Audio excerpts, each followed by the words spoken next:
going on? It's your boy Chris Brides. Make sure you like, share, and subscribe if you like what you're seeing, how it's vibing, what it feels like to you. Anyways, this is my third time riding the bike and I'm getting a little bit used to it. First and foremost, I'm going to try and get me a mic so I can actually do these vlogs when I'm actually riding. These voiceovers are kind of weird in my opinion because you're just sitting there looking at what you did.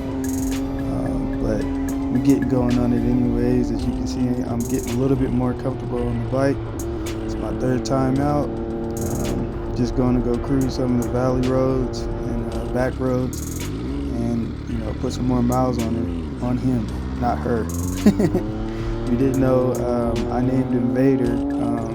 Over these videos, you'll probably see me slowly starting to change some of the aesthetics and how it looks on the outside of the frame. I'm not going to do too much because I want to keep the Italian prestige of the Agusta, so I'm going to try and make sure that I don't go, balls to the wall like I did with Sting. Even though I'm proud of that, and everywhere I go I get heads turned and people asking me what kind of bike is that. They don't believe it's a Kawasaki and things like that, but I'm gonna definitely make this one into its own, just like I did that one.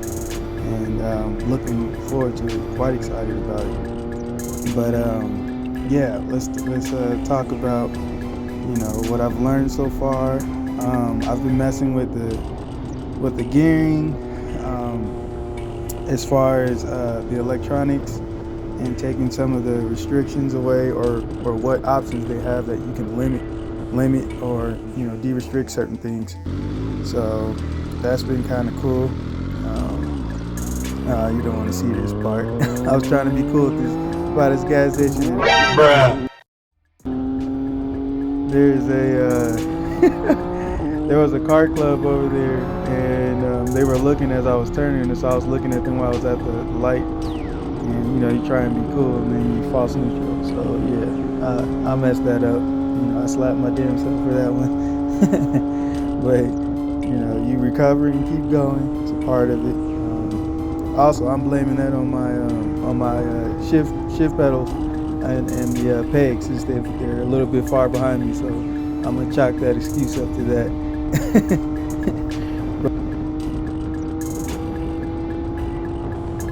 I've been messing with the brakes, making sure they work correctly. I've been looking at the internals of the bike, what's underneath what fairings that the bike does have.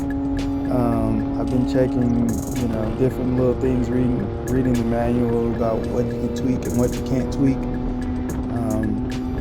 And obviously, once you get a newer bike, you're always on the websites and stuff anyways, looking at parts and what you can do and this and that. So it's been quite fun, just trying to figure it out and make sure I make the right moves. I definitely feel like I want to get rid of these clutch levers that are the stock clutch levers basically, and the reason for that is I do not like the feel of the clutch lever.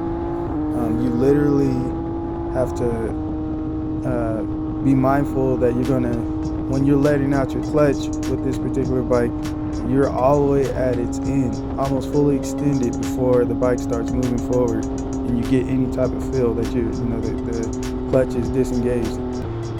And to me, I don't really like that. I like to get the feel as you're letting it out, it's giving you some feedback, and I really don't get that from that. So like I've done on my other bikes, I'm gonna probably either get some, not too sure about shorty levers, but I'm gonna get some long, maybe long levers, and just leave them standard, and as long as they're adjustable with the 6-position clicks, I'm cool with that. And then obviously for aesthetics will look, so I'm probably looking at the red ones or the black ones.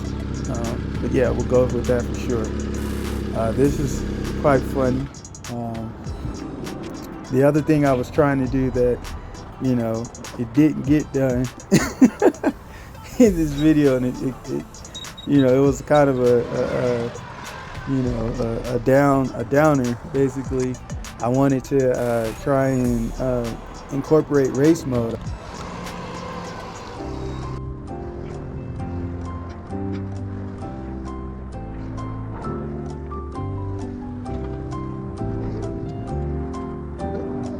So I'm on the phone. I shit you not. I was sitting at this gas station for like 30 minutes, and I still couldn't figure it out.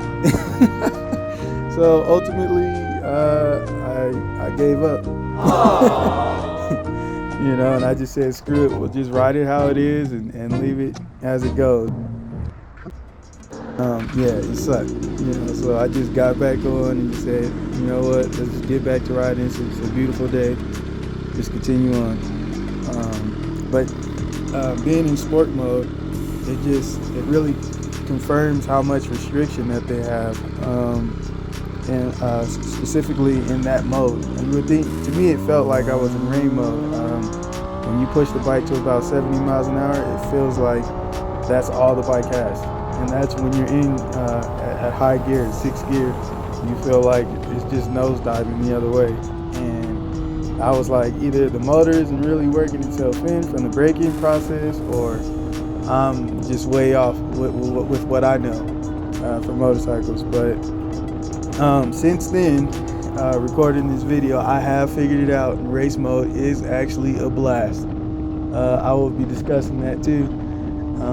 But yeah, the sport mode is heavily restricted if you get this particular model in the Agusta. I guess that could be a good thing to keep things safe for some people, but you're never really safe, in my opinion, just riding motorcycles per se, as far as throttle control. You go as fast as you twist the throttle, and the more smoother and light that you are on the throttle, obviously you'll most likely have less problems. So I just felt like that was just extreme as far as restrictions go, to keep the power down, the engine braking all the way up, etc. So but since finding out how to actually switch the mode, I'm quite pleased. I'm quite happy. So yeah, I'm definitely looking forward to getting that clutch lever sorted out, and that's pretty much the only really big gripe I have, honestly. I'm getting used to where the peg positions are, but the other thing is probably going to be like body positioning. So I'm hovering around like 230, 235 in weight. So I'm a bigger guy per se, athletic build, and so this bike is obviously naked, and the way the bars are on it, I'm going to have to figure out how to get into position. Obviously a slight bit different than what you would do normally on a regular sport bike, and honestly, it's not a bad thing. But this bike tips in, leans, and falls into lines, turns, whatever you're trying to throw at it. It does it so well that you don't necessarily have to lean. It just does it for you. So you get situations like where you feel as if you're not that sporty, and you can't, you can't tuck and lean. And it's not, it's a weird feeling because it handles so well that you don't really realize it. Obviously, on these straights right here, you don't really notice that. But I have taken it to certain spots, and further down these valley roads, you actually do go into some nice sweeps and whatnot, and it really shines really well as far as that. I really appreciate the ergonomics of the bike for sure. I keep hearing that the seat is really rough, and it's hard to ride after miles put on, but I haven't felt any of that.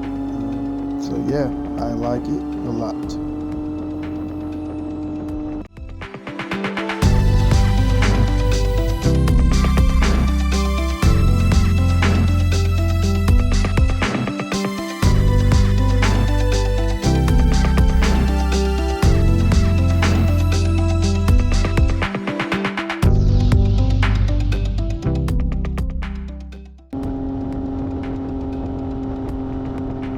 Some of the other things that I'm looking forward to doing to it are getting performance upgrades. I said this on the last one. Probably next, when we get sprint filter. That's probably going to be the next thing I do after I do this servo whenever it shows up. That'll definitely give me some gains and make the engine and everything else breathe a little bit better and run a lot smoother. Looking forward to it. Getting some more miles in. I don't know how that's going to work with the winter coming in, and now moving to this new area. You definitely get harsh winters, so should be interesting. But thank you guys again for coming in and vibing with me on this quick ride. And yeah, I'm loving the bike. I'm glad y'all get to view what I view. If you like this video, this clip post, make sure you like, share, and follow. I'm trying to keep going at it with these vlogs. And yeah, thank you for hanging with me. Appreciate it. Until next one.